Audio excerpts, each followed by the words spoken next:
after, just slightly after 7 o'clock here. And I'm sure there are more people jumping on. And as you do, great to see the numbers going higher and higher. This is exciting, very exciting. I'll give it maybe just 30 more seconds for the latecomers.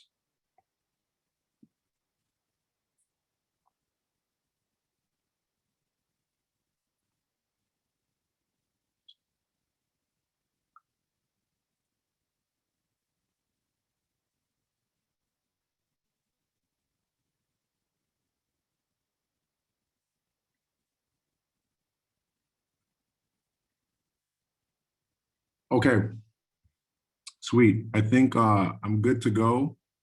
So good evening, everyone. It is great to have you all tuned into this virtual webinar, Black Excellence, celebrating leaders in sport, proudly supported by RBC. My name is Patrick Tatum. I am the head coach from Mcmaster men's basketball program. And before we get started, I'd like to do a land acknowledgement. Mcmaster University recognizes and acknowledges that it is located on the traditional territories of the Mississauga and Haudenosaunee nations, and within the lands protected by the dish with one spoon wampum agreement. It's Black History Month, and with just 5 days remaining in February to uplift Black history, why not celebrate Black excellence? However, there's something more complex that brings us here tonight. During this pandemic, the Mcmaster Athletic Department conducted a systemic review of Black student athletes' experience and the Mcmaster athletics climate, right?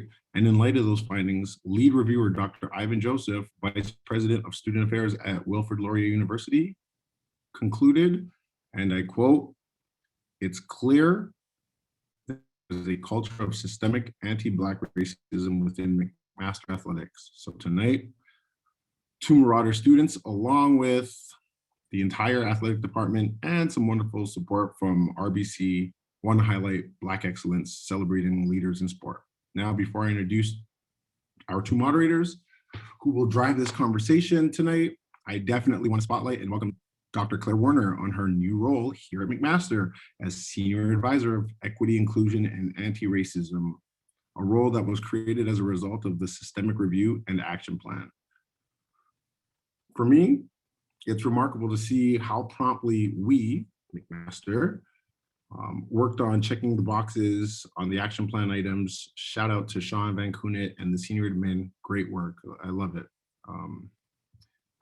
I think I've gone on long enough, it's now 7:05.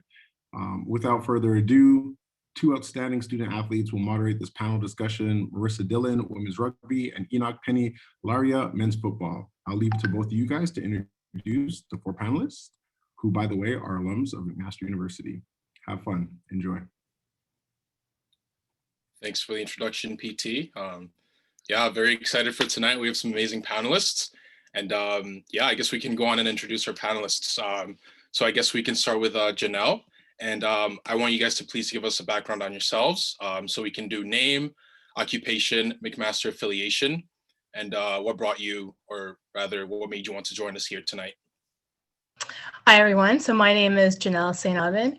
I am the full-time teacher librarian at Louise Arbor Secondary School, but formerly head of Center. I am a MAC grad. I graduated in the year 2000. I'm a soccer alumni. And the reason why I'm here tonight is I was invited by a former student, Marissa, who's actually one of our moderators tonight. And after reading the report, obviously change needs to happen, and I wanted to be a part of that change. I wanted to role model that change to my students and any other people out there who are, like myself, continually fighting for change. Awesome, thank you for that. Next up, why don't we go with Cara?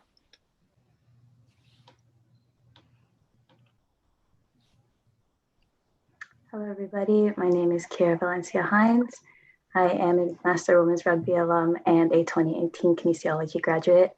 I'm still a student, currently continuing my education at Concordia University studying athletic therapy. in hopes to therapist. And then also it's Black History Month, and this month to me just means honoring and celebrating all of those in the past who have gotten us this far, but also recognizing how far we still need to go, and continuing those legacies and propelling those forward. So that is one of the main reasons why I'm here, to continue having these conversations, these very necessary conversations to educate and to expand that conversation. Awesome. Thanks for that also.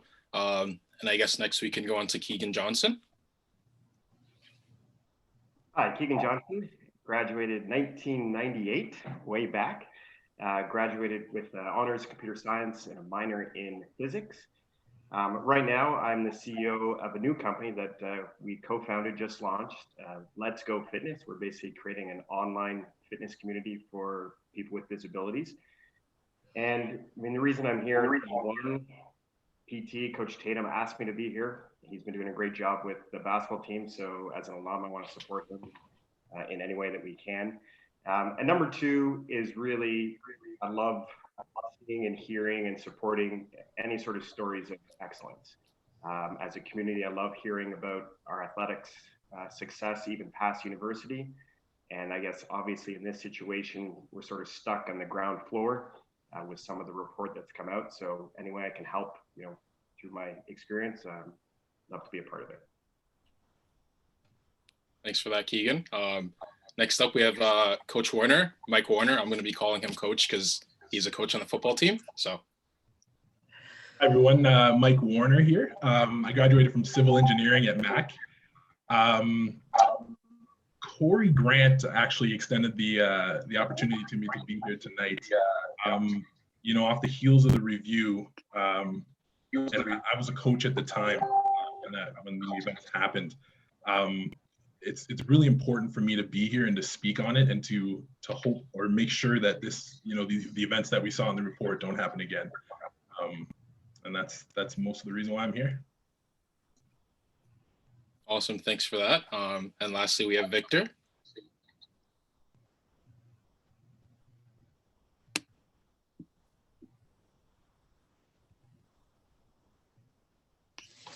Oh, I think you might be muted.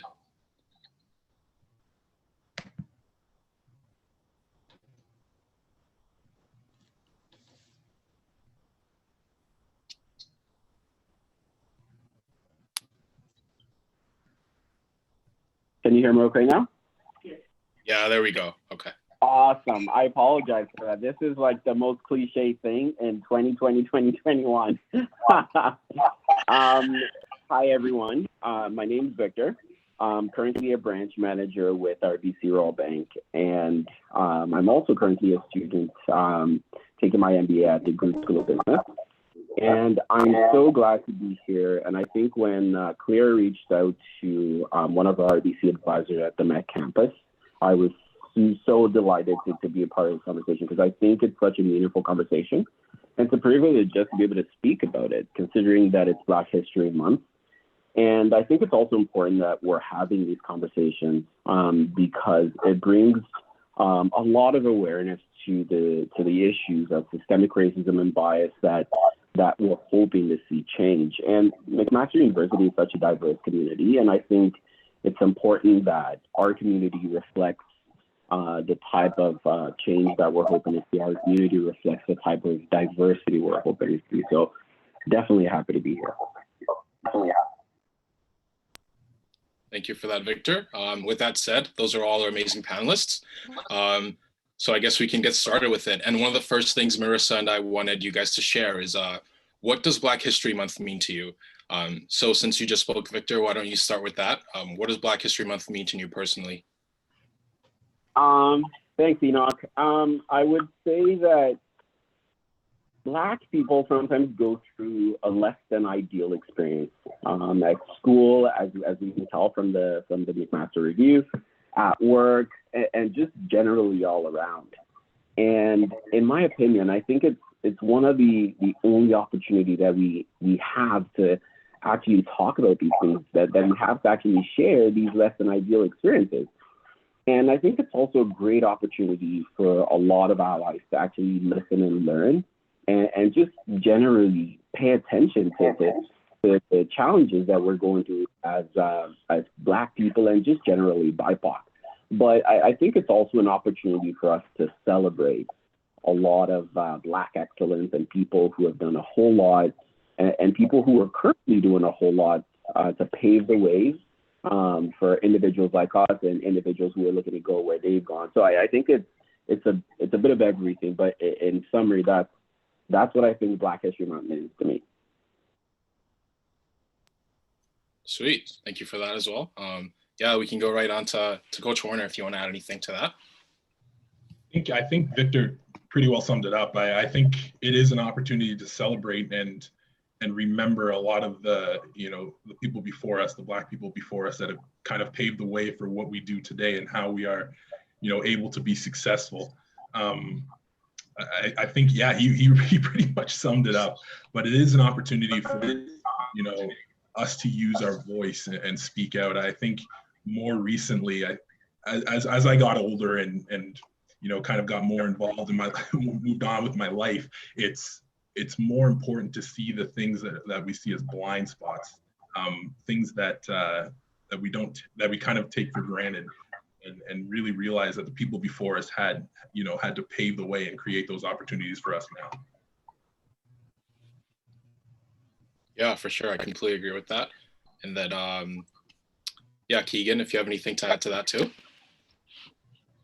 I think the speakers have really touched on the importance of it.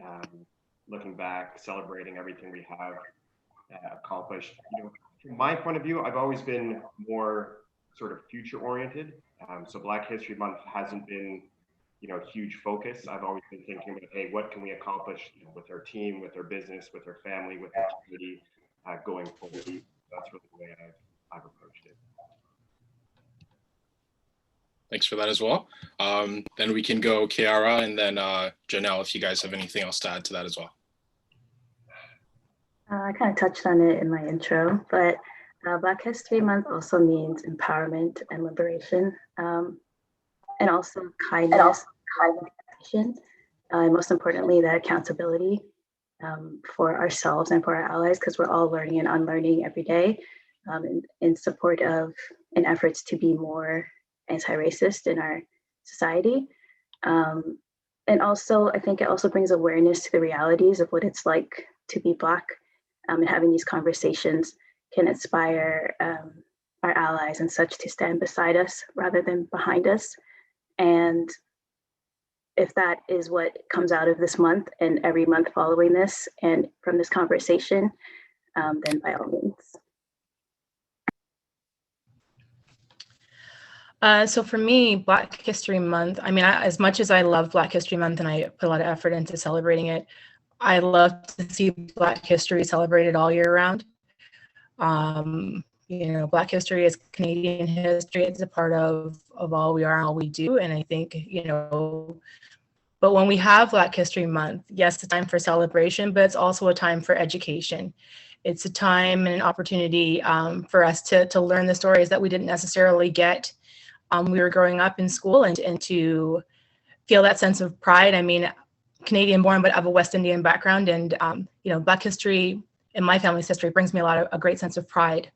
When I think about what my family, what we as Black people have continually had to overcome to achieve the level of success that we have today. It's just a wonderful month and experience. And as a teacher, it's great for me to share that with my students. Awesome, thank you for that. That was actually a perfect transition into the next question Marissa and I had for you guys, which is, so some people almost view Black History Month, as almost detrimental at this point, because the idea is that, well, we had to fight to gain a week originally for it to be recognized, right? For us everyone to celebrate our culture, to see our history, celebrate, the important figures throughout Black history, and then we got to a month.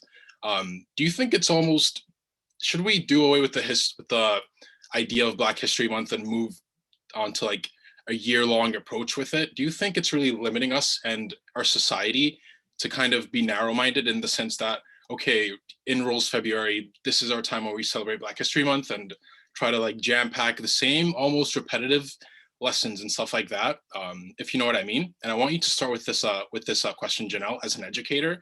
Do you think it's time that we move past the notion of Black History Month? Right now, I think we need to keep Black History Month. And I don't know how many people of the audience are aware, but in the Ontario curriculum, Black history is not officially a part of it. So we have strong leaders like Natasha Henry who are working overtime to try to get it recognized. So unfortunately, and without Black History Month right now, I think it would just continually be swept under the rug and there wouldn't be that time. At least for now with Black History Month, it I hate to say forces, but it ensures that there is that time and there is that pause and there is that opportunity for the celebration of Black culture and Black people. Do I want to see it integrated more into curriculum? Absolutely. Do I want to see it more in everyday life? Absolutely. But until we're there, I think that Black History Month has to remain because I just feel like it wouldn't be acknowledged. There's just so many barriers right now that I would feel it would be lost. I think thank you for that. Just to add on that, sorry, just to add on that. Oh yeah, go ahead. I think you nailed it, Janelle. Just the fact that we have it, I think Black history is important to have in schools. I know I didn't learn much about Black history coming up in Canada, and it's not considered a large part of the curriculum from what I remember. I think there's two sides to it. Is yes, absolutely, Black history should be included, and to keep Black History Month, I think Keegan touched on it earlier, and then we could use Black History Month as a time to focus forward and move into the future with it. So we have a full year-round opportunity to learn about Black history, which we should and which everyone should. And then hopefully Black History Month could be used as a beacon for the future and moving forward as a race. Yeah, and if you're feeling passionate about something or want to touch on anything, please feel free to jump in, just like Mike did right there. But yeah, does anyone else have anything to share about that kind of idea there? I didn't realize it wasn't actually part of the curriculum in Canada. And now that you've mentioned that, that definitely makes a lot of sense to me as well. If you guys don't have anything else to share with that, I think we can pass it on to Marissa. Awesome. Hi, everyone. First off, I just wanted to extend a thank you to all of our panelists and attendees for joining us today. And so one of the aims of this event, obviously, is to celebrate Black excellence. I was wondering if each of you could share your greatest accomplishment at Mac and after leaving Mac. And so first, I guess we could start with Keegan. So I don't know if I would pick out one. I do remember just winning a lot playing basketball. That was always fun. We won various provincial championships. We never won the big one, so that's a memory. But lots of winning there. But it's interesting actually looking back, even outside of the biggest accomplishments, even sometimes remembering practices and the practices where you're running really hard and you're sweating and at the time it seems like the worst day. But looking back, those are some of the things that you remember. So since Mac, in terms of greatest accomplishments, I'm pretty proud of my kids and my boys and sort of I know I'm at that age, I guess. We start to look at their sort of accomplishments, and that makes me feel proud that they're starting to become independent and accomplish in their own manner. Professionally, starting a company from literally in the basement, with like 4 guys writing on the whiteboard with no idea what we were doing, and be able to grow that to a 100-person company that we sold to MasterCard. That was, pretty exciting ride. At the same time, founding a charity after we found out that my son had a rare genetic disorder, and going from that sort of crying in the hospital, having no idea what was going on, to founding a charity, creating an international walk, and raising over $5 million for research. That's another sort of big thing that I guess I'm proud of.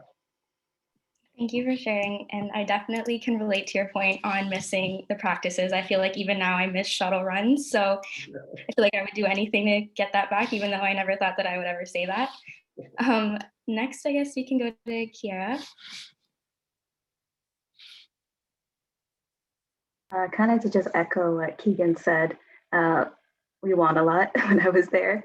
And we also won nationals in my second year, so in 2015. I don't wear my ring as often anymore, but it's still a good reminder of the great times. Currently now, I think my most recent proud moment has been just finding my voice in this whole justice especially with the RCQ, and recognizing the importance of using my voice, especially for those who haven't found it yet and those who weren't able to use it in the past. Something that I keep really dear to my heart is just this fight isn't just me. It's not for me. It's for everyone in the past, everyone now, and everyone in the future. As of right now, I mean, we can get into it a bit later, but there has been a slight response with the RCQ, so that's great. And we just keep pushing forward.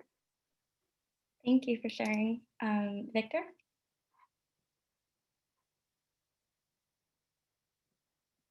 Can you guys hear me okay? Beautiful. Okay. Seeing as I'm the only Mac student on here, my answer is going to be a little different.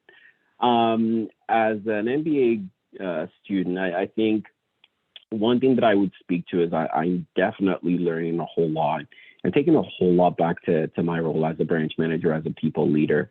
There's a lot that I learn in classrooms. There's a lot that I learn from just engaging with, doctors, engineers, and just people from like different career paths. And it's there's a lot of learning there. And the one thing that I can say is, in as much as I'm looking forward to completing the program, I'm taking away so much from it right now that I'm sure that, when I do graduate, I'll probably be taking a whole lot more away. Thank you. Mike? I'm going to go ahead and echo Cara and Keegan as well. I mean, my time at Mac as an athlete is just, you just remember all the practices and all the work that you put in. And, for football, there's so few games with so much practice that, you cherish kind of everything and all parts of it. I guess for my greatest accomplishment, I think I was a person that was, to be honest, in high school, never really interested in playing football. I loved playing basketball, and I grew outward instead of upward. So I shifted gears a little bit, but being drafted by the Toronto Argonauts, was a great experience for me. Unfortunately, I had to retire early, I guess, due to health concerns. But that was one thing that sticks out in my mind is, someone that didn't want to play football in the beginning and then ended up, kind of being successful in the sport is something that I hold dear. Thank you. And Janelle? Like all my fellow athletes, we loved winning, and we did do quite a bit of winning. When I was at Mac, we went to CIs in my second year, and we were bronze medalists. I think one of my greatest accomplishments at Mcmaster, which was an OUA All-Star. I know that sounds weird, but there weren't a lot of people that looked like me. So I was actually shocked to win. But I felt, all the hard years of dedication and hard work had paid off. So I think that was definitely a highlight of my time there. In my life, I would say that my greatest accomplishment is finding a career I love. I've been teaching for 20 years, and I still love it like it was the first day. This is a job that gives me an opportunity to work with kids and to hopefully change lives and perspectives. And that's something I take very seriously. Working and helping my community is something that's so important to me. So I know not everyone's fortunate to find a job they really love, but I think teaching is where my heart is. And I'm so proud to be here. Thank you. And I can definitely say that you have left your mark on your former students. I think that's it. So I just want to shift to more recent events. And so a few months ago, Mcmaster released a Black Student Athlete Experience Review, which essentially highlighted the prevalence and experiences of anti-Black racism within our athletic department. And so I want to initially ask all of you, were you surprised by the findings of the review at Mcmaster? And we can start with Keegan again. So I was shocked. Maybe not surprised it happened at a university, but I was shocked that it happened at Mcmaster.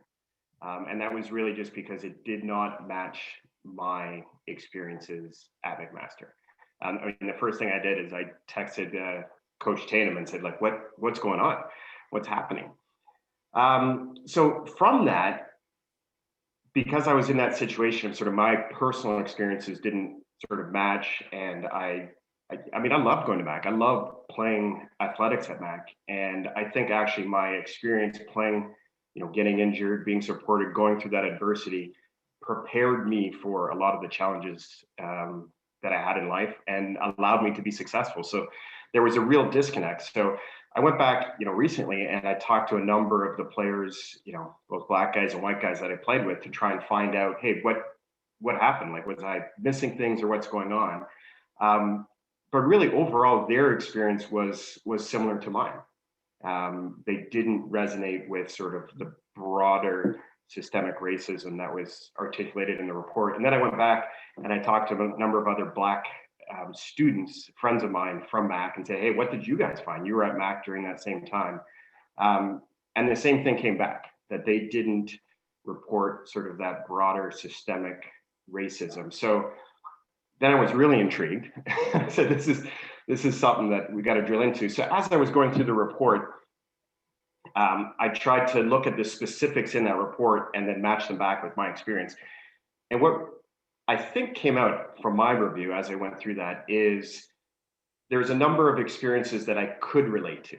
So things like, being told that, you speak well for a black guy. That's, I heard that a lot myself and people I talk to, being followed when you go into a store and someone's just sort of, looking over your shoulder. Being accused of stealing, people asking to touch your hair, being asked, hey, what do all black people think? So those things I heard, and the people I talked to heard, consistently while we were there. But I think the big difference when I started looking at the report, I would put into the categories of sort of coaches and administration. So the things that were in the report that the current black student athletes were hearing from their coaches was not the things that I heard from my coach. I mean, my coach came to my wedding. And recently my little guy's playing basketball, and he came to watch, my little guy play basketball. So that's a totally different type of relationship. And some of the things from administration where they were saying, hey, was being put forward and administration wasn't following up on it, or there was a meeting and someone didn't come to the meeting. I can't imagine those things happening when I was there. I mean, actually, administration came and searched me out to ask my opinion on different sort of coaches and things like that. And I'm pretty confident if I had an issue, I could get a meeting, by the end of the day with the athletic director, if not the president of the university. So sort of on that side, that support from the university, I did not see what was in the report at that time. Thank you. And I just wanted to speak on what you mentioned about that opportunity that you got to reflect based on what other people had said within the review. And I think that was something that was really valuable for a lot of us, was that we had the opportunity to kind of sit back and reflect and realize a lot of the microaggressions that we've internalized within our team environment, and just have the opportunity to say, like, you know what, this isn't okay. Like, how come this has been normalized within my environment? So I think that was definitely a really big thing that came out of the report. So thank you for sharing. I would agree, even with that word, because it was interesting, back in our time, we didn't talk about microaggression. And, I hear about microaggression. When you start reading those things, it was like, actually, all of those things happened to us. But it just, we just went on with our day, whether that's good, bad, or I have no idea. But I definitely commend, the student athletes right now for speaking up, for those things and saying, hey, that's not okay. So kudos to them. Sure. I think I was going to add to that. Sorry. I think you made a good point, and seeing it on paper with a bunch of the different accounts and events that happened, seeing them all together, I think is more powerful than, having one voice. And when you have your issues, or you have issues with people and you're one person and there's 100 people, it's harder to get your point across or to be validated, I guess. But when you see it on paper, and when you see the numerous accounts within the review, there's no way to ignore it. there's no possible way to ignore it. Yeah, that's another thing that I definitely think about in terms of the impact that the review has had, that is that it's given so many of us validation, seeing our experiences on paper, like you said, after being gaslighted and invalidated for so long, trying to get our experiences heard by people in positions of leadership and authority. So I really agree with your point there. Next, I'll give it to Victor. Yeah, thank you. And I think it was pretty interesting, Keegan, that you mentioned that, you know, the same things that happened, but you had a different perspective on it. And I think that, you know, at some point, a lot of people have almost come to the point where they see it as normal, and it's normal for them, and they don't see anything wrong with it. But I think that maybe I might be cliche in saying this, but maybe the new generation expects better, expects, you know, equality from a different perspective. Like, they don't understand why you'd want to treat one person differently from the other person. And I can't really speak to, you know, the specific experience at the athletics program, but the one thing that I can say for sure is, as long as there are people who treat somebody else differently, then there's always going to be that issue of systemic racism, where you can make comments like, and it's interesting that you mentioned that specific comment, Keegan, around, you know, you speak really well for a Black guy. And I guarantee I've had that comment, and I'm pretty sure that a lot of other people have had the same comment around things like that. Or you walk into a store and, you know, you get a certain type of experiences. When I walk into a store, I have to make sure I get a receipt so that I don't get hassled at the door. And these are just little things that you do to cope with the experience. But now people are speaking up about it. That's why people would talk about things like microaggression, that, you know, it's not okay for you to say things like that, or it's not okay for you to do things like that, right? Because that's exactly what we're talking about from an unconscious bias. And maybe you're just so unconscious about it that you don't even realize you're doing it. So as long as there's people who still have unconscious bias, I think that this conversation is always going to be so relevant. Thank you for that. Next, you can go with Janelle. I can't say, I mean, Mcmaster is a system, it's an institution, right? And we know that things happen, systemic racism happens in almost pretty much every institution. So was I disappointed about the report? Absolutely. Was I surprised? Not so much. I mean, being in the school system, almost every school board has had their own report specifically about anti-Black racism. So it wasn't a shocker. The other thing I found very interesting in the report as well is that only 3% of respondents were Black female. And I think that speaks volumes as well, that there are not, where are the Black female athletes? You know, that's problematic in and of itself. So, you know, can't disappoint, absolutely. Was the level of horrific racism experienced in the report my experience? No, but also, like kind of I think what Mike was alluding to earlier is that when it's just you know, and for a long time on soccer team, it was just me, you know, how much are you going to push back, fight back? And again, you just kind of get on to get on. I grew up in Pickering at the time, 40 some odd years ago. It was a very white space. And so, you know, you learn to adapt because your survival depends on it. You know, for a lot of people to adapt because your survival depends on it. So again, can't say I'm surprised, disappointed, I'm curious, I'm fighting for change. Thank you. Sorry, there's sorry about that. Thank you. And last, we can go with Cara. Before I start, I think it's just important to remember that Black people are not a monolith. Just listening to all your experiences, although relatable, I was not shocked by the results from the review.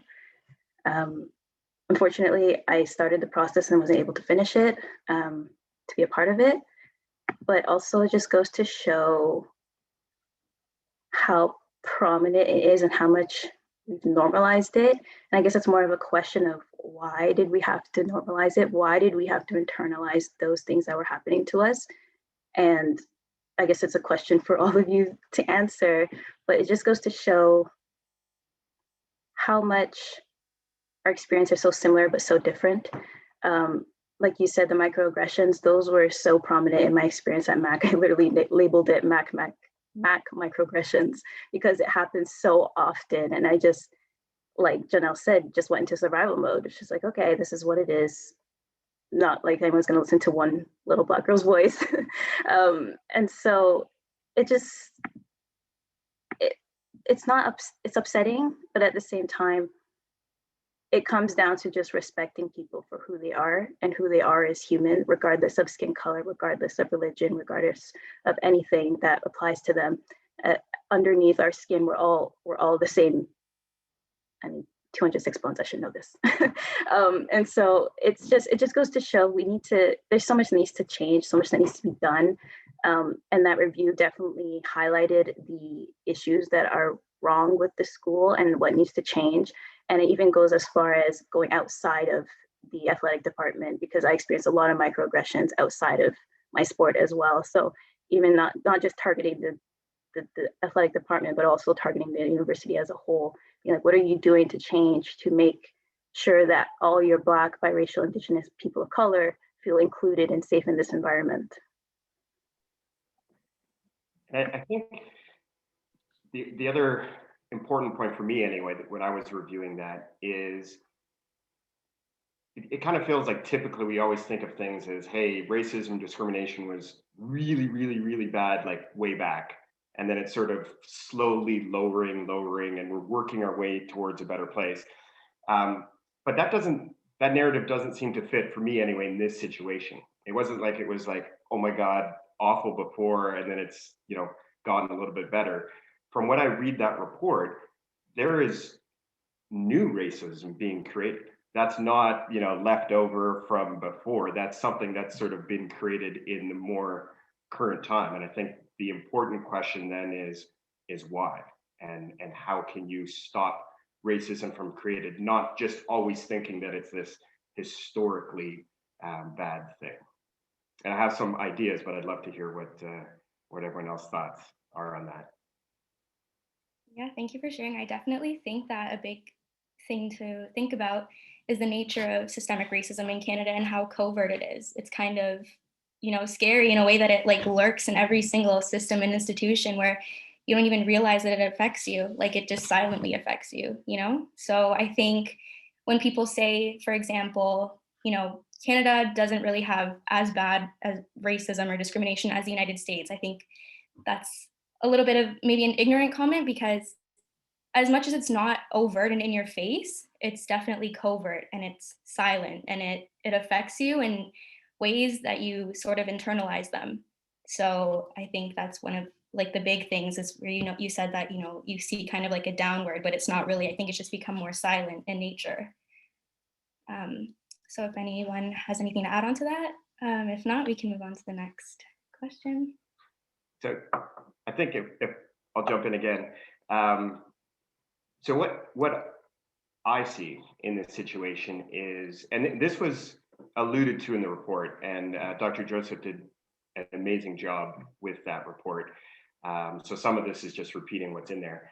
But when I look at the situation back when I was there, I feel like there was individuals that created a safe space. So there was individuals that I felt I could talk to, that if I needed to, that I could go to. I was backed up from administration. The president came to our events, and yes, playing on a team that there was tons of fans and there was tons of attention, that helps. But there was individuals that allowed things to go well for me anyway. But that doesn't mean there was a system of anti-racism. And I think that is the key point. So if you don't have a system in place, then if you swap out a couple individuals and then all of a sudden you can end up back with having systemic racism, because you don't have a system to protect against racism. It's kind of like if you look at the sports analogy, there'll be a team that's got, a couple good players and they may win a couple games just because they're playing well. But if they don't have a system to cover the guy in the corner, to switch on the pick and roll, then they're not going to be able to win consistently. And that I think is what the report alluded to. It's kind of that if you don't have the system to fight racism, then you're going to actually have systemic racism. And that's what needs to be created. I definitely agree with your point. Yeah, I was just going to add to that too, and just I know we're on this point, but I think this is most of the reason why we're here, so we can talk about it. But yeah, I would definitely agree that it needs to be active. Working against it needs to be active, and just like you said, you swap out a few people or a few things that have been put in place by those people, and all of a sudden you have regression and you start backsliding. And I think that's the most important key, is that it needs to be active, and people need to work towards anti-racism. It can't just, it's not something that's just inherently there, and people are racist or systems are racist. You need to actively work against racism. If I could, sorry, I was just gonna jump in here a little bit. I also just thinking about the young people that I work with. I even think about my niece and listening to Cara here and Marissa. Young people anymore, like, period. I think, or I was probably a little less shy to speak up and maybe not as educated. I think the kids, at least thinking about my niece and other kids her age in that 18, 19-year-old range, they want and deserve better, and they're going to say it, and I applaud that, because I think that's the only way that change happens. And kind of what the guys were alluding to, if the systems in place are not there. But the difference is, I think that the students now are insisting that change, that these systems be put in place, that there are structures, and they're making their voice heard. It's like when Cara said she found her voice, that voice is being listened to. For sure, thank you. And I just wanted to connect back to Mike's point. I do believe that the review significantly spotlighted and highlighted the lack of support available for Black student athletes within our athletic department. And I think that plays a big role in some of the experiences had, because we really have nowhere to turn to besides our fellow athletes. And so with a follow-up question to that, I would like to ask, do you think we'd be having this conversation today if adequate representation in positions of leadership were reflective of Mcmaster's Black student population? So if anybody would like to answer. I can jump on that one, considering I'm an offensive coach still at the University for football, and I think that's the question. If we have people in place that look like you and that have gone through the experiences that you have, then they can kind of talk to you on your level and speak to you in a way that that you would understand. And that sounds kind of vague, but I think having people in those positions would reduce the amount of blind spots that there are. And again, it goes to the experiences that they would have lived through, throughout their lives as well. And they can relate to a lot of the things that you're going through. And I think they would be able to provide more support in that sense as well. I don't know if anybody else wants to jump on that, but I think that's the question. Can I follow up with you on that, Mike? So I think it's important. Representation is so important. It's important for people to see people that look like themselves there, but representation also requires action. So if you have people there and you're not listening to their ideas and you're not moving forward and you're just having them there for the sake of having them there so you can say, oh, we have somebody Black there, but we're not actually doing anything in terms of what the initiatives are or the things that they want to see, that's problematic. So unless you're going to have representation with support, whether that be financial, whether that be in terms of changing systems,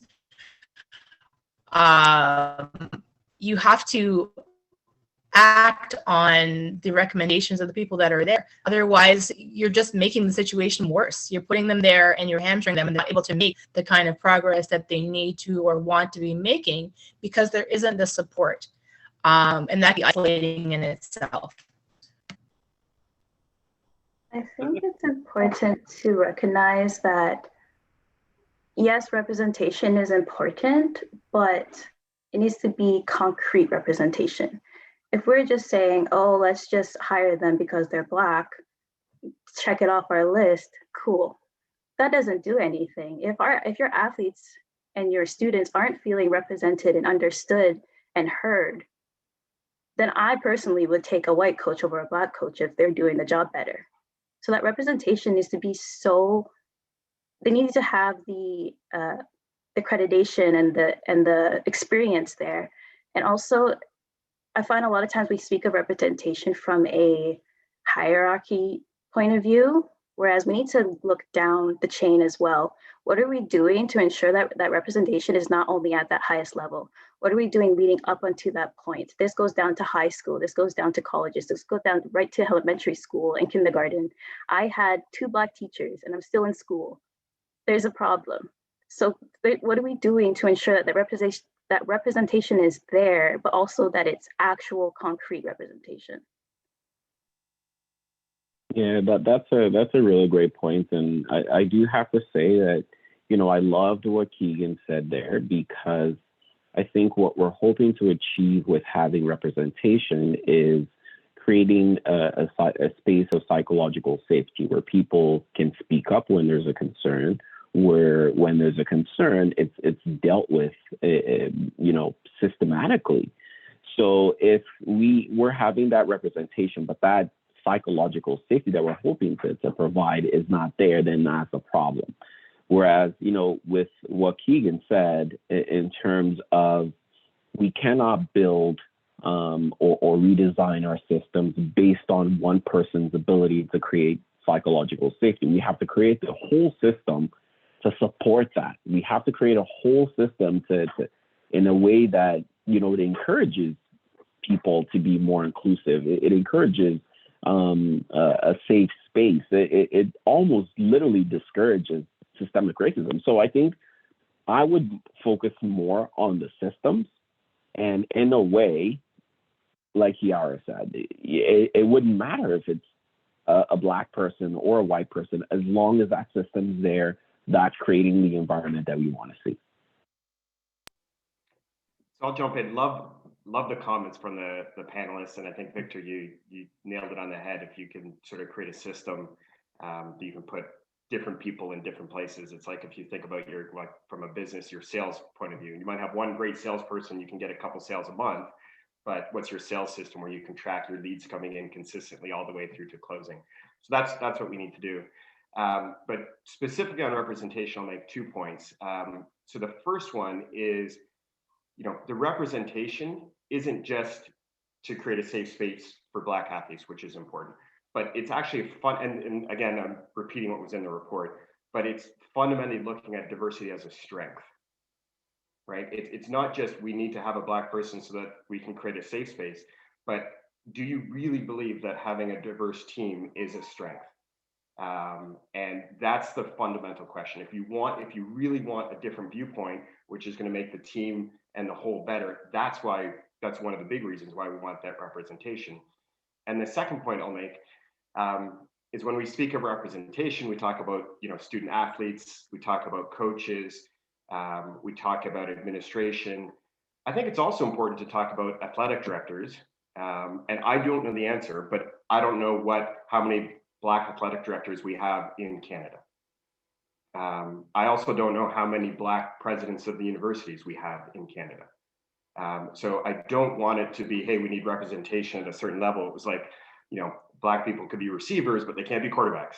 We're not going to go there. So I think we got to look at representation, you know, at all the levels. Thank you for sharing, everybody. And I know, Enoch, I saw you had your hand up for a little bit there. Did you have anything to add? Yeah, I actually had something to say. Something that Keegan said. He mentioned like the athletic department or something coming down to watch games and stuff like that. And it actually ties back to the last event we had, Bridging the Gap. And it made me think, like, we as student athletes are privileged because our voices can be heard, right? We're essentially the faces of Mcmaster, of whatever institution we represent, right? And I'm thinking, like, how much more different would our situation have been if we were regular students, right? I'm thinking perhaps some of us feel like our voices are not heard, and maybe that would be compounded if we were regular students. So I want to ask you guys, like, do you personally think your experience would have been very different if you weren't a student athlete, if you didn't have this platform? And like Marissa, this is something that you and I also can talk about, right? Like, do we think we'd be here today if we didn't have that review of the athletic department, right? So I want you guys to share your thoughts on that as well.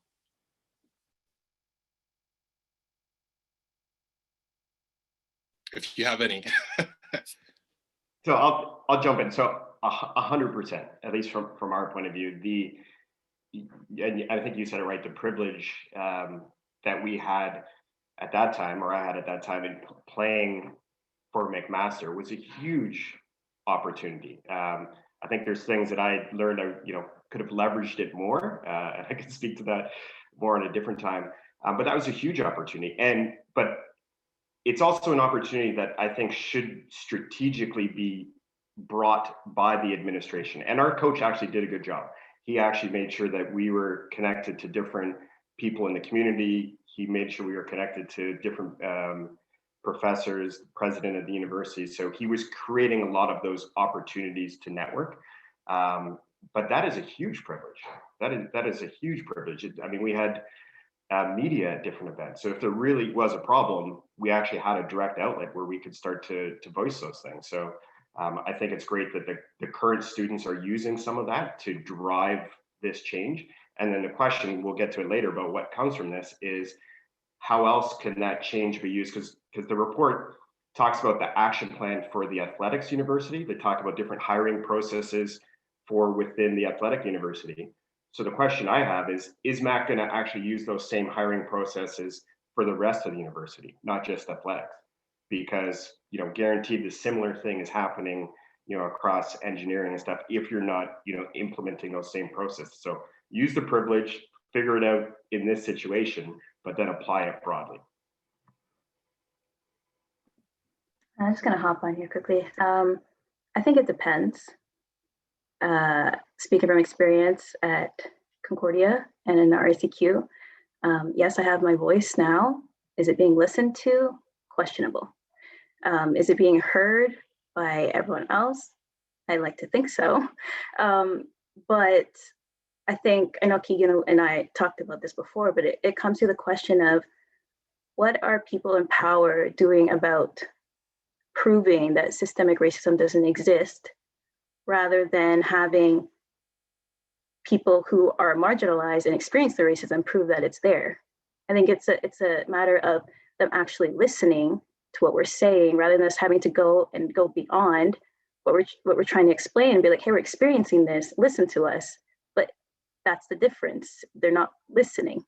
And so, like Keegan said, it's just, what are you going to do to ensure that our voices are being heard and listened to? And what are you going to implement to change that so that we aren't doing all the work? And it's a matter of, why is it all on us to do all the work, all on us to give you the solutions? It should be your part as well to dig deep and figure out, okay, what can we do to make this a better experience for everybody? Just to kind of follow up with Cara, in terms of which student athletes' voices may be heard a little more than others. Like, I don't know, as a soccer player, if anyone was all that interested, especially as a women's soccer player.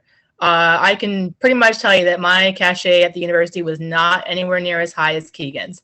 And that's just the nature of sport. I think, in terms of what they value, what brings the university more spotlight, like football, basketball. I don't know, as a women's soccer player, if I would have felt empowered at the time that I would have been taken seriously or listened to more so than maybe some of my other colleagues on this panel. So I think there are a lot of factors that go into who sometimes gets that face time with the people that can make those decisions in that matter. And I think if you are that person, that, hopefully you would use that opportunity to make that difference.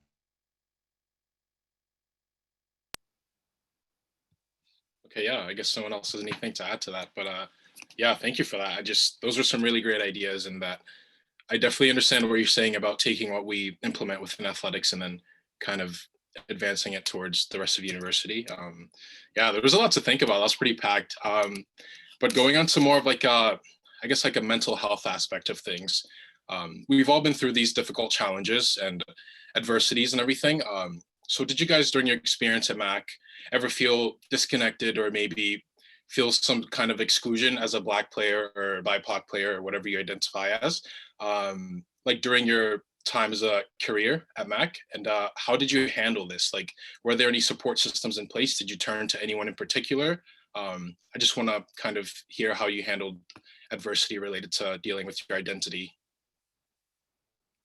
We can start, the floor is open. We can start with Keegan with this one. So again, I didn't feel excluded. Like we talked about before, there was a lot of microaggressions that maybe I didn't process at the time. But I was very well supported, you know, from my family, from the coaches. Our team, you know, I know again in the report, I'll go back to that. There was a lot of conversations about, you know, players from small towns and things like that. And that happened with us as well. So we had a lot of interesting racial based conversations that happened. But that's part of the university experience too, trying to figure out how all that stuff works as you meet people that are different than you. But I can't say that I felt marginalized at that time. I think, yeah, I think I would have to agree with Keegan. My experience as a player at Mcmaster was, you know, phenomenal. I don't think I felt, you know, being on a football team, I don't think I felt that I was, you know, kind of marginalized or discriminated against, or even I didn't really feel the microaggressions if there were any.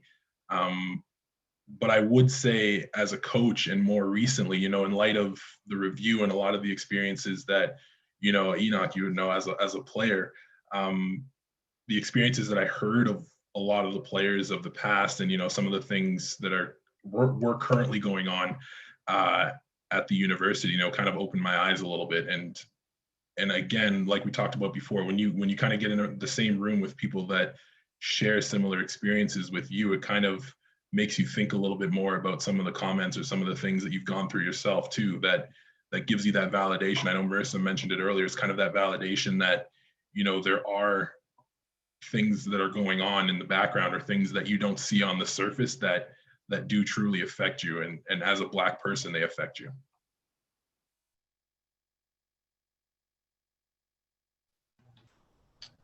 I guess I can speak to having to, you know, not that I love my teammates. I had a great time. You know, soccer was a beautiful part of my experience at Mac, and like Keegan and other athletes have alluded to, it definitely helped to grow me as a person.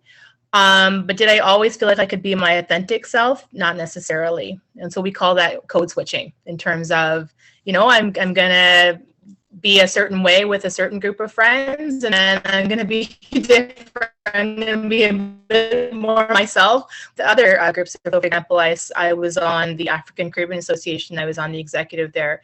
And so when I wanted to experience Black culture or things that I was a bit more familiar with, that's where I kind of went for that. So again, it's not that I didn't like my mates or we didn't get along or, you know, I didn't have fun. I just think it's different in terms of and something I think a lot of Black people experience is how do we be our authentic selves and still feel comfortable and still fit in. And so that's a struggle. I think, you know, even in the workplace, it doesn't really matter. I think in life, that's something that a lot of Black people have to struggle with. Just to echo what Janelle said, rugby is a predominantly white sport. I was one of really 5 on the team, and we're usually a pretty big roster of 40. I mean, not compared to football, but of 40. And so I resonate with the part of not feeling like you can fully be yourself. I felt like I internalized a lot and was really quiet and just didn't really express myself, and kind of just go inside with the sport aspect of it. Rugby allowed me to express myself through playing with the voice that I didn't have. And so for that part, I'm grateful for. But I remember I spoke with a couple of teammates recently, actually, and we've had a bunch of conversations of how that culture is there still, even have conversations with other teammates, other teams. That locker room culture is there and it's present. And a lot of things happen there where it is not discussed. It's never brought to light. Some of it was brought up in the review, but it's alive and well. And you don't really think about it per se. Like in my experience, I internalized a lot of it. It wasn't until recently where I would reflect on things and where I questioned that was not okay. And so I think a lot of work needs to be done in that aspect. What are we doing to ensure that all athletes, student athletes, are educated and know when and when not to cross that boundary, and being aware of what questions to ask. And I think this is something we spoke about prior, but not putting all the pressure on Black student athletes to educate everyone else on what's happening. It's a you journey. And so, yeah, that's all I have to say. And then speaking on, nope, sorry, go ahead. No, go ahead, Enoch, go ahead. No, I was going to ask a different question related to what Cara just said, but I'd like to hear what you have to say first. No, fair enough. I was just gonna say, Cara's talking about student athletes. I think that's, everyone, off the events that have happened recently with George Floyd, and even like go back a few years, and now this is coming to the forefront. It always should have been at the forefront, but now, with social media and everything, everybody gets to see, firsthand these things that are going on. And I think it's more so than just student athletes. It's everyone. Everyone's asking, well, how can I help? What can I do? And it's not for me to tell you. It's not, I can guide you as much as I can, but at the end of the day, you nailed it when you said it's a you journey. It is not about how I can help you. It's about how you can help yourself, and to learn and to provide yourselves with the experience, that Black people face on the regular. Yeah, that was actually related to right along the lines of what I wanted to say. I was going to say, basically, like, Mac is still a predominantly white school, even though it's much more diverse than it was when you guys attended, right? And the ratios, the proportions of white to Black to whatever the demographics are will probably be the same or similar to the coming years, right? And I was going to say, like, should we feel pressure as, like you said, Cara, you're one of 5 Black students or Black student athletes on the team. Like, should we feel pressure for taking our team, bringing them along this journey with us? Or should that be something where we can say, okay, these are the resources at Mac, like, you need to go here if you want to know this. You know what I mean? Like, I hope I'm making sense. But should we feel pressure or responsibility as a teammate to want to bring our teammates along if they ask us for it, right? It kind of coincides with what I'm doing now with my team. I run educational race episodes bi-weekly, and it's a question of, if you want to do it, you should not be obligated to do it. If it's general knowledge, Google is a great resource. And if it's things that you still don't understand and need more of that human connection, that human experience to fully grasp the idea, by all means. Again, not everyone is open to that, so just be wary about that.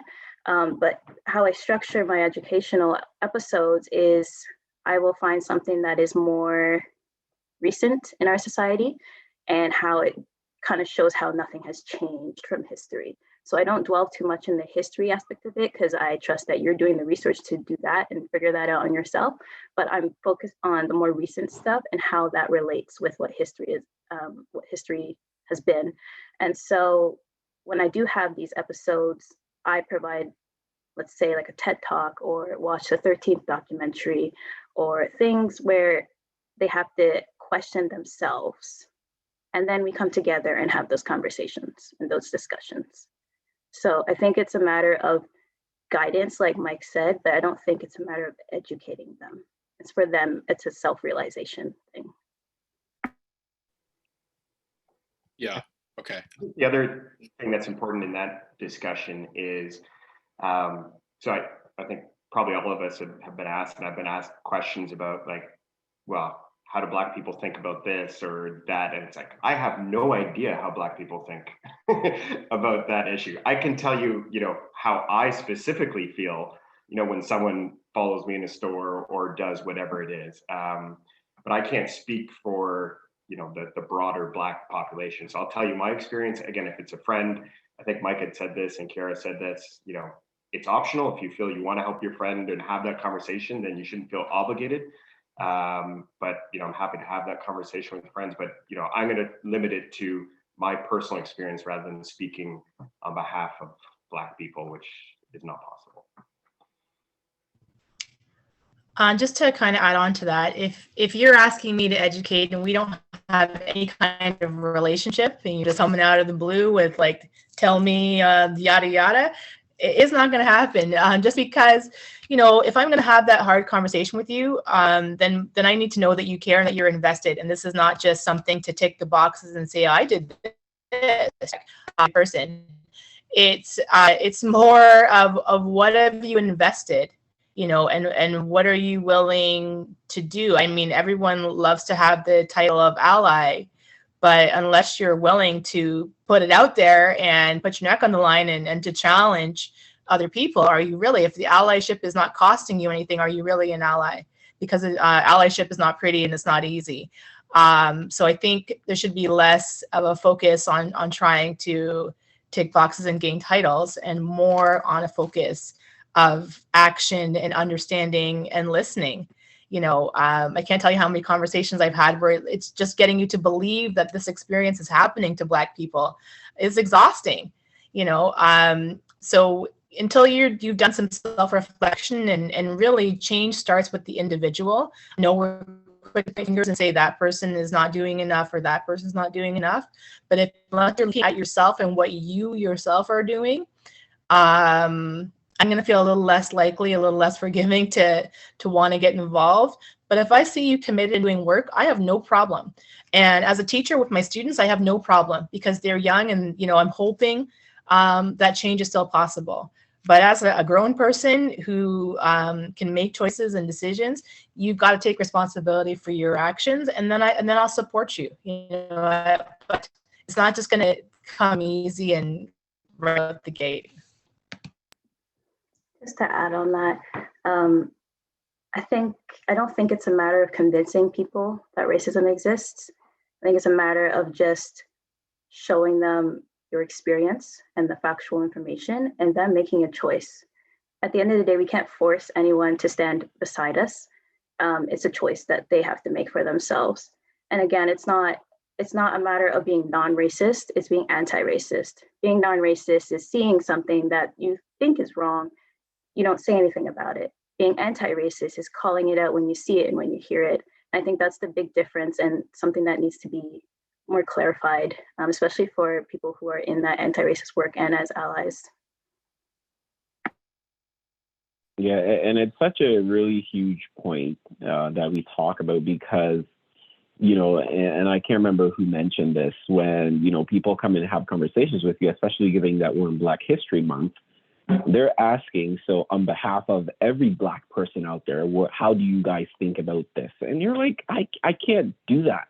I can tell you about my experience if you're interested in learning about that, but then every Black person is going to have to speak for themselves because everyone's had very different experience. And that is just such a huge burden to place on every or any individual for that matter. And it's so interesting because, initially when I started out working at the bank, I was probably one of the only Black person.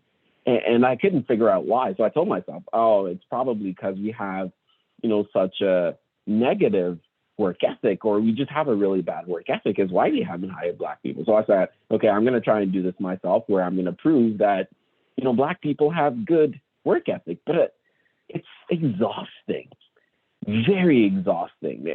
And I just think that, Cara said, there's a lot you can do leveraging Google. There's a lot you can learn leveraging Google.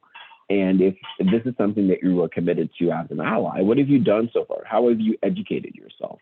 How have you raised up your awareness level to be more educated about this rather than having to put it on the only Black person you know to speak for the whole Black people in the world, right? Yeah, thanks for your input on that, guys. Also, for everyone dropping the questions in the Q&A, just know that we'll probably get to them in about 10 to 15 minutes. So in the meantime, just keep those questions coming. Yeah, with that said, it's over back to you again, Marissa. All right, so I have questions for Janelle specifically now. I wanted to speak in regards to your experience in the educational institution. And so as a huge part of our individual socialization occurs when we enter into the educational system, are there notable areas within the education curriculum that attention needs to be brought to in terms of promoting inclusive, decolonized, and anti-racist education to younger generations? To keep it brief, all areas starting from elementary right up. The problem of systemic education for young people starts when they're in elementary school, like the isolation, the over policing. In the Peel District School Board, we had a case where the police handcuffed a 6-year-old. So obviously there's a lot of education that needs to happen in terms of what's happening in all areas of education. Like I said at the beginning of this presentation, Black history is not officially part of the Canadian curriculum. If you've ever seen Natasha Henry's Blacked Out History, where she literally blacks out a history book and shows the parts that cover Black history, it's like, such a small amount of pages out of a huge history book. And so it's that level of erasure of Black contributions that happens from the time kids are very small all the way through right through their high school, right up to their university experience. That's very detrimental to excellence and their academic success. So I think about when we had the push for women in science, and there was a focus and there was energy and there was commitment, and quickly we saw a rapid increase in women in science.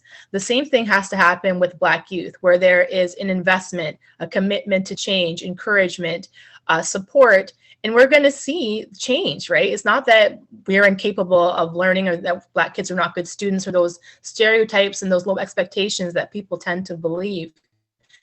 There's just things that are systemically blocking them from the level of success that we need to see. So, in looking at the report that Mcmaster had, there's a lot of similarities in the report that Peel District School Board had in terms of lack of representation, lack of engagement, lack of education, lack of understanding of the students. Are on a board that is 83% racialized students, but only 25% of the teachers are racialized. So when we talk about representation, there's so many things that need to change, and it's not going to happen overnight. We currently are under the control of the Ministry of Education, but we do have a Black woman now as our Director of Education. So I do feel that change is coming. I just feel it may take some time, but with support and focus, that it can happen. And, if I didn't believe, I think that's kind of where we're at. Thank you. And I just wanted to ask, in terms of the recent report released by the Peel District School Board, do you think that report has gained a significant foothold in the awareness of anti-Black racism within the Peel District School Board? I think it has forced accountability. Right. I think because we are being monitored, and I think because there are clear expectations, similar to the Mcmaster report, there are clear expectations as to what needs to happen. I do think that we are starting to see those changes for students. Is it perfect? Not yet. But do I feel like change is happening? I do. I do feel like change is happening. And I'm trying to be on the forefront of that change. When the ministry report came out, I met with colleagues in my building because I didn't want it to just, end up in the to us on the side and not be dealt with. And I wanted to see real meaningful change for our students because they can't afford to wait. I know people don't see it as a life and death issue. It really is for a lot of these kids because as teachers, we have so much power in terms of where students end up and the pathways that they have in life and the opportunities or lack of opportunities that they have. So when we're talking about change, I literally think of it as a life and death situation for so many of our students. And so, in regards to your question, I do think a change is happening. I think the report has kind of forced our hand in that, and I just want it to keep moving in the right direction. So that's what I'm going to say about that. I definitely think as a student or a former student of the Peel District School Board that this has definitely been like a much needed step forward in terms of addressing everything that goes on within Peel schools because it is extremely detrimental. And I just wanted to touch on the point that you mentioned about the power of educators. And on a more personal, recent note, my younger sister, who's in grade 6, was just assigned a Black History Month project within her school, where they were tasked to pick a famous Black Canadian and do a presentation on them. And so the teacher basically gave them the instructions of get into the skin of the character and talk like them. So, what does that even mean? Like there's already such a dehumanizing aspect in referring to like Black Canadians as characters. And so something as simple as language that's used can deeply implicate the ways that the younger generations obviously view the Black community. And through this, I just want to ask you, how can we trust and ensure that educators are teaching and celebrating Black History Month in ways that do not have the potential to further enable stereotypical and discriminatory ideologies? So what you're describing right there is what we call curriculum violence. So, and what I mean by curriculum violence is that even if it's unintentional, it's your impact that makes the ultimate difference, right? So that teacher may have been well-meaning in terms of what going to accomplish, but the damage that is occurring is what we call curriculum violence. So this is why representation matters. I think about the scavenger hunt that Durham put out, where they had options of, talk to a Black person and dance to a reggae song as part of the celebration of Black History Month. You can clearly tell there were no Black people on that committee that came up with that particular scavenger hunt. So if you don't know what you don't know. And unless you have people working with you to help you along the way, again, I'm not trying to disrespect anyone here, but and if you're not sure, ask and connect. You know what I mean? As a librarian, that's a big part of my role, is to work with educators to ensure that this level of curriculum violence isn't happening and that students do feel included. And sometimes that involves relinquishing control and letting the students choose how and what they want to learn about in regards to Black history. We don't always have to be the experts. Kids are very good, like Cara referred to. Research is possible, and giving kids opportunities to engage in ways that they feel are meaningful. So I'm sorry that happened, but again, we need to continue to work together to have a level of understanding so that we aren't committing curriculum violence as educators, because the power we hold over kids is so high and so important. It's not something that I never take for granted as an educator. So yeah, sorry about that. Thank you. I definitely think that a huge piece of it is listening and valuing the voices of the youth. Like my sister, she basically told me that she tried to tell the teacher, maybe you should change the way that you're giving these instructions, because, my initial thought when I heard this, some kid's gonna come and present with like a Black face, So I think that language is very powerful in a way that it is able to shift perspectives just like that. So I think that definitely what you said about letting the youth choose and listening to their voices is definitely a valuable aspect in this. So I think that's all the questions I have for you. I'll give it to Enoch for his next questions. Yeah, so Keegan actually had a really good point he wanted to touch on. So the floor is open for you, Keegan, if you still want to do that. Sure. Yeah. I mean, I will say actually, Janelle, I'd just like to say we're so thankful that you're out there educating our children. It's great. I just want to listen to you talk. That's that's amazing. Yes, thank you. Thank you for that. So yeah, it was just an experience that I had in the corporate world, which interestingly enough relates, I think, to some of the experiences that student athletes were experiencing. And so what this was, you know, it was a startup company, and part of running a startup is, you know, trying to figure out how to get access to capital and doing fundraising. And we were seemingly sort of consistently 6 months away from running out of money for a long time. And so we had to do different fundraising, connect with investors. And so we brought on a new investor who was also going to be chairman of the board, and he was kind of top of the food chain. So ex-global chair of worldwide chairman of a banking board.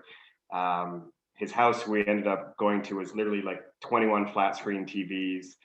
And I think the kitchen was as big as my whole house. So this was top of the food chain. And we went down to meet him in his office building in New York. So up to, you know, the 53rd floor penthouse suite. And we're all sitting around the boardroom.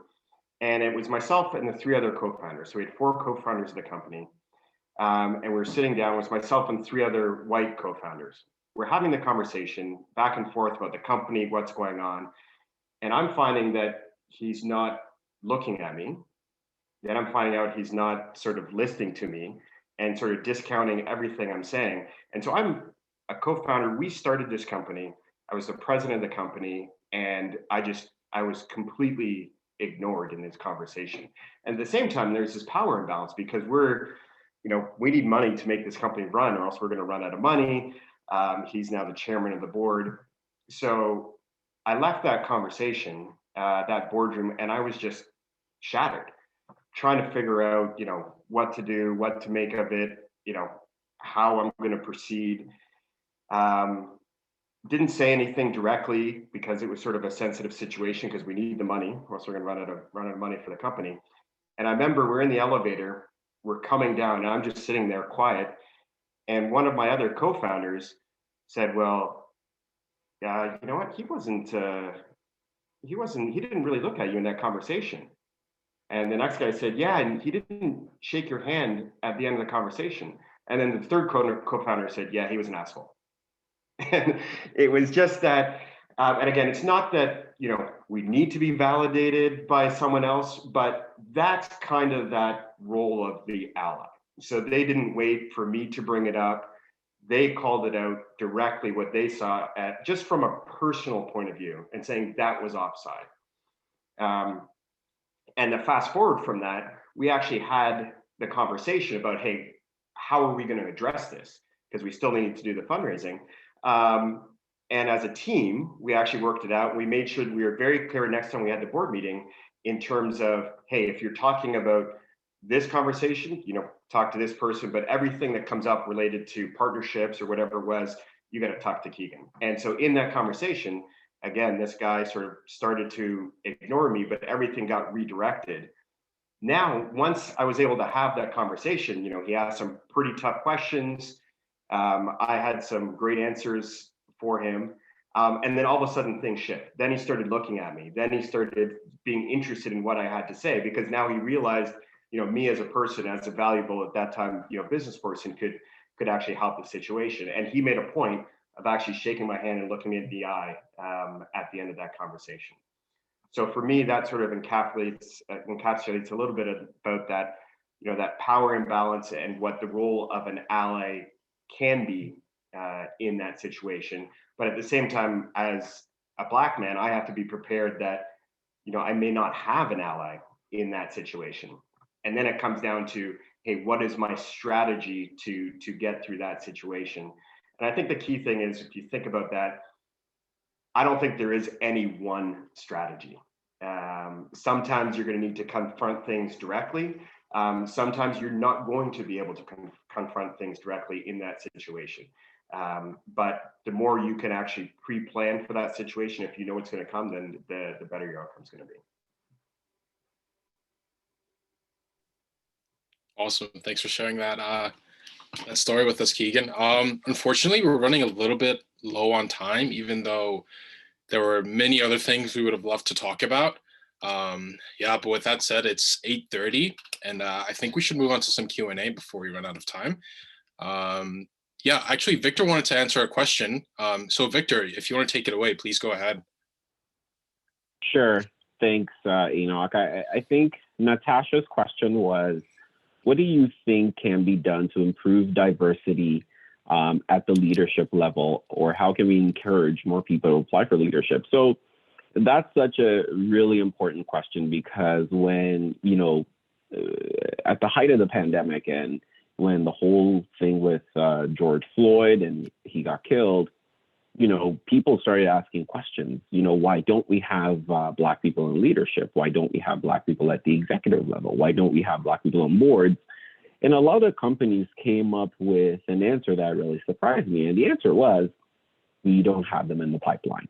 And I thought that's such an interesting question. So that's such an interesting answer for you to give, because, you can think about it from this perspective. Has the company done anything to ensure that they have any one who's BIPOC in that pipeline, right? And if they haven't, then, they can't really say that, we don't have anybody in leadership, or we're not having people apply for these leadership positions when they haven't done anything about it. But, when I break it down and I think about myself, one thing that I know that we can do is, rather than waiting for the company to, start developing you as an individual for leadership, take the initiative, do it yourself. Prepare yourself for that leadership position that you see yourself applying for. So let's say, for instance, as I started out at the bank as a client advisor, and I wouldn't say any one particular person took interest in me. I had to take the initiative and have conversations with people and say, this is what I'm looking to do. Can you help me? And just having conversations like that helps, like, you start getting a lot of allies who be interested in helping guide you along the path of leadership that you're looking to go. So rather than waiting for companies to develop and, engage more Black people, take the ownership on yourself, take the initiative and just go do it.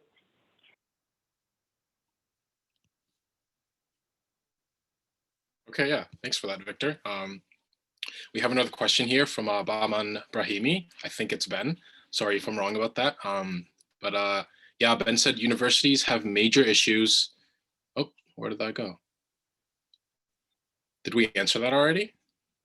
No, if you click to the answered column, it should show up there, and you can read it from there. Okay, I see it.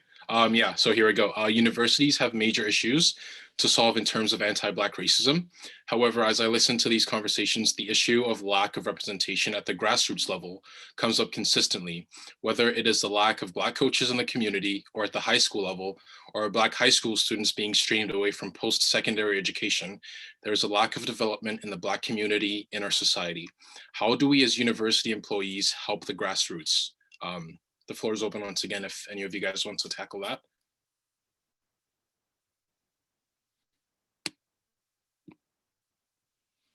I'll try it from the education standpoint. So statistically, we know that Black youth are streamed more often into the applied level than they are in the academic.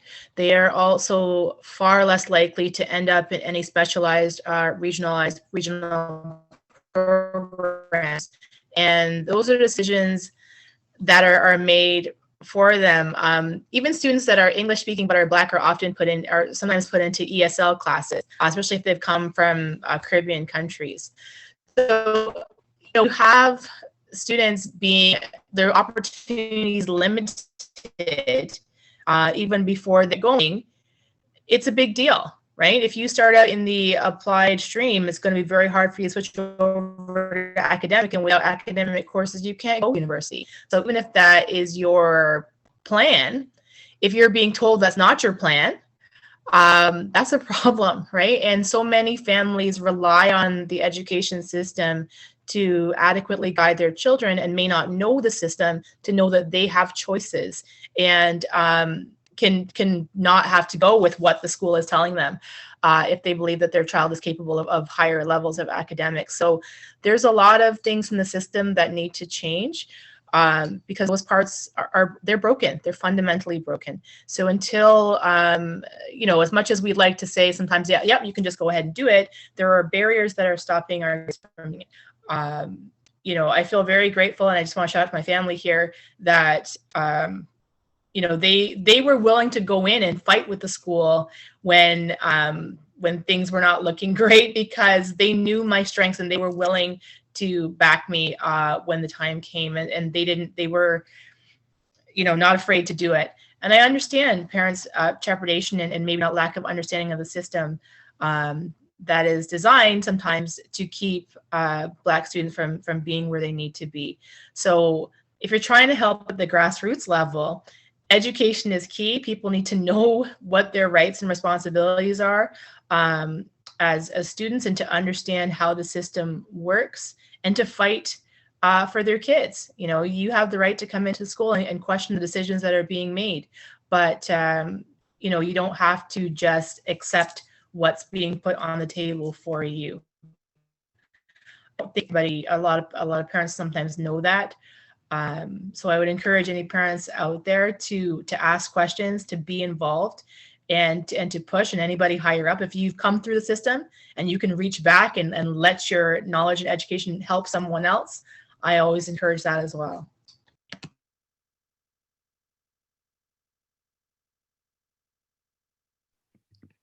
So I see there's, I'm going to try and answer Tamia Thornhill, I think I'm pronouncing that right, question. It says, for all panelists, do you think that the difference in generation plays into how we've perceived and reacted to being a Black student or student athlete? And if so, how important is it to understand the difference in mindset and how each came to fruition?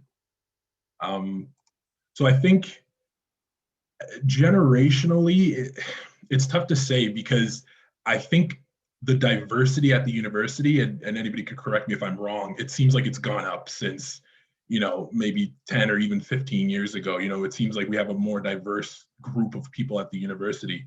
And with that, I believe it gives more voice to the people that are there as well. And people may be more willing to speak out on things that they see and that they experience. So Keegan alluded to, and I think Janelle as well, their experience on campus wasn't a bad experience. They may not have had many people around them that are kind of like them, that are Black as well. But now that we have a more diverse group of people at the university, those experiences can be felt and those experiences can be shared amongst each other. And anything that, kind of seems, I guess, untoward, or anything that's kind of the experiences that they have from the administration that could seem, wrong against like Black athletes and Black students, they have ability to speak out because they have numbers.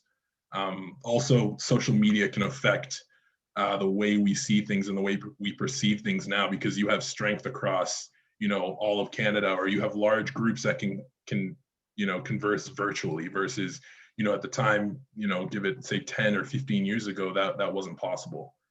So it can be a generational thing. I think that's a really tough question to answer, but because I can only speak to my generation, but yeah, I think there is a difference, between, generations of the past, 10 to 15 years ago and now.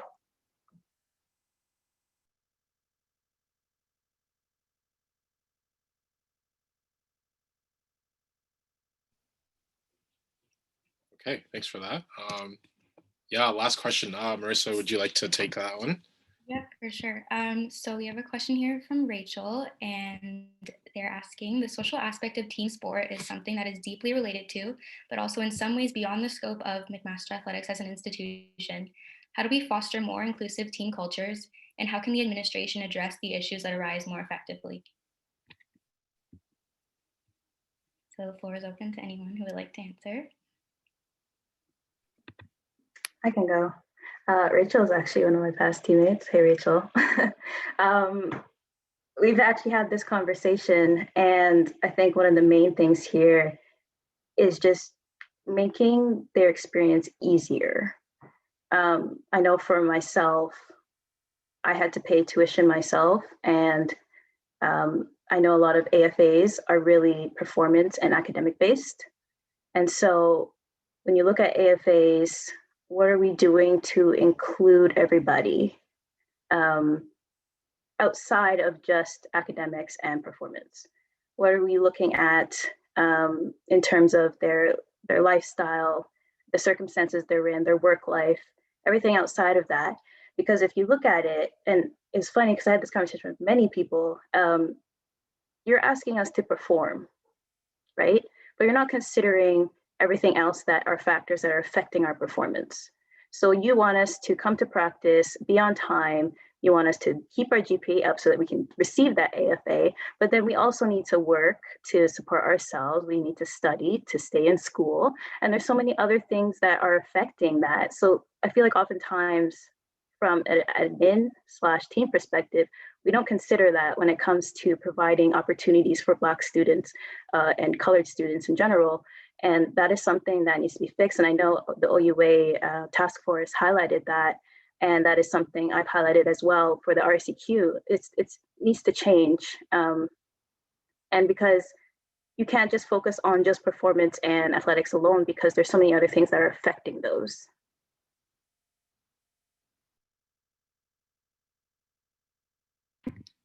Just to add on to that, I 100% agree with your point. And I think speaking to my own team discussions, we've had a couple of facilitated discussions on recent events. And I just think that the most important piece initially is taking accountability for things that have happened within the locker room. Like, yes, we can focus on the collective and what we can do to foster a more inclusive environment. But if you don't take accountability and realize and recognize the things that have happened within the environment, there's no moving forward from that. I feel like there's a piece that has to be focused upon, that individual piece, thinking, what made me exert these microaggressions into our team environment? What made me feel, or make our fellow Black athletes feel uncomfortable within our environment? And then we can move forward with the collective piece. So I think that definitely is something to think about 100%.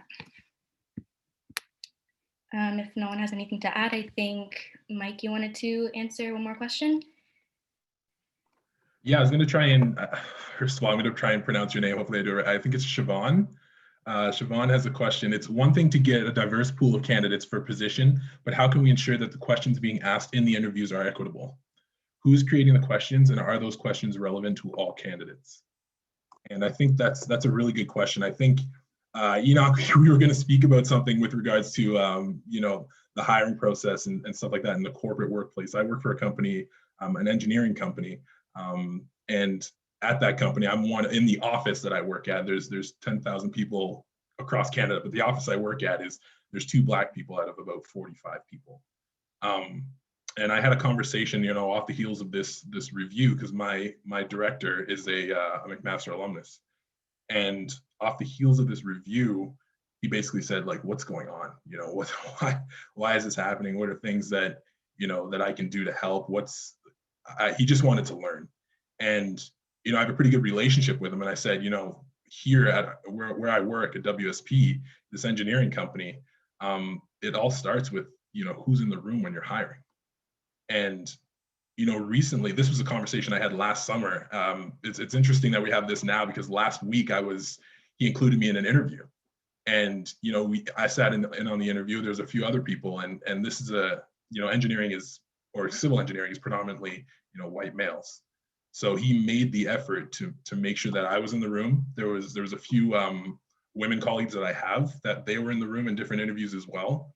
And I think it's important to just have a diverse pool of people in the room, asking the different questions and, giving the different experiences and taking a different read on some of the candidates and applicants, just so that we have that point of view and that diverse point of view as well.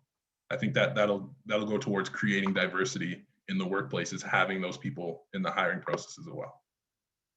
Awesome. I apologize because I know we're short on time, but I'm just gonna love to jump in real quick, because that is so valid. Because we can't blanket, like, use one template for for everybody, expecting that they all had the same experiences, where there's certain strengths that certain individuals bring to the table. And, in a way, so I'll give an example at RBC. What we're doing now is, we're trying to rethink, to redesign how we look at our HR practices around how we attract employees, how we develop employees, how we engage employees. We're going through courses that help around, more inclusive recruitment, more inclusive leadership. So I think that, just like Mike said, it's important that, when you're having conversations, especially during an interview, there's somebody that, they can say, okay, I think I look like that person, or I think I can relate with this person. So when I'm answering a question, or when I'm, giving responses, it's something that, they might be able to resonate with, because they might have gone through it at some point.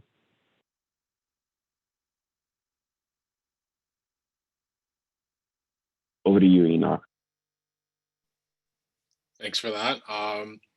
Yeah, thanks for all the questions, guys. Unfortunately, we can't get to all of them. The show must go on. But yeah, thanks for all the input, and thanks for all the answers to our panelists. And with that said, I think the mic will be handed to Corey Grant. Hi, everyone. Thank you. This was awesome.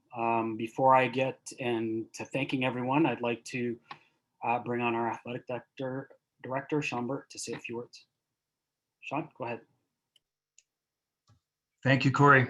Thank you, everyone. This was a fantastic event, and obviously, I want to start off by thanking everyone. Most of all, our moderators and our panelists.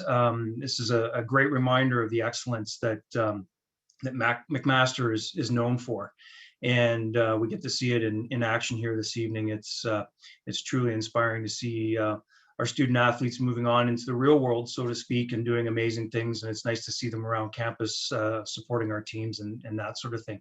I would also like to start by echoing Keegan's comments around our student athletes having the courage to speak up around the situation that we were faced with here within our department and the review. That's obviously takes incredible bravery and courage, and I commend each and every one of our student athletes, alumni, and those who spoke up around the situation within our department. And I think it's really important that I talk a little bit about the importance of events like these, and the entire organizing committee, the group, Corey, Claire, Coach Tatham, Muad, Jay. There's an entire army of people that brought this event together to make it happen.